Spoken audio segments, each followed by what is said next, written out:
Hi, I'm Dr. Jeff Kieliszewski, forensic psychologist. I'm sure by now most of you have heard about the Idaho murders. This was a case where 4 University of Idaho students were murdered, stabbed in their sleep in November of last year.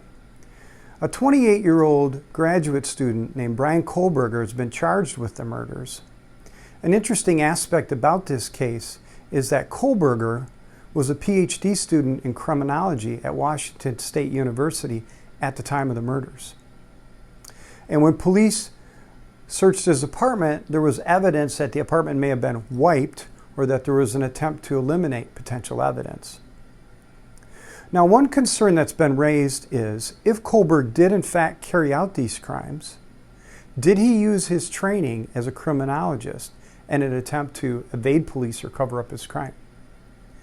Some weeks back, I was on Nancy Grace's podcast, True Crime with Nancy Grace.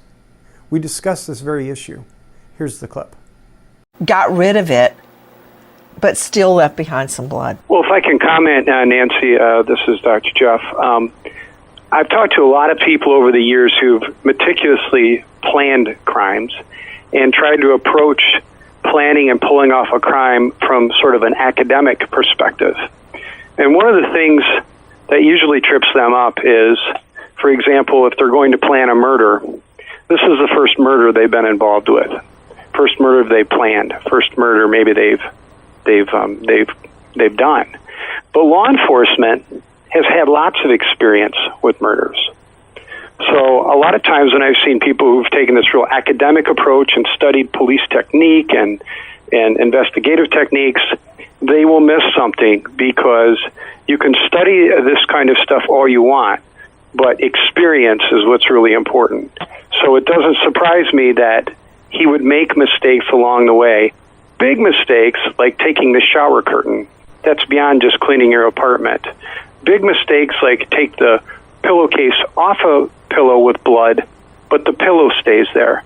So even with all your academic study and your academic approach to planning and trying to pull off a crime, it won't trump the experience of seasoned investigators who are on crime scenes all the time. Dr. Jeff Kieliszewski, that was incredible what you just said. Hey, Mark Tate, isn't it the truth? Let me jump off what Dr. Jeff Kieliszewski just said. If you want to hear the entire podcast, just look up True Crime with Nancy Grace, wherever you get your podcast. I believe the episode aired May 12th. If you're interested in forensic psychology or true crime, follow me here or subscribe. I'm also on Facebook, Instagram, Twitter, TikTok, and I have a YouTube channel. Everything is under Dr. Jeff Kieliszewski, forensic psychologist. Thanks.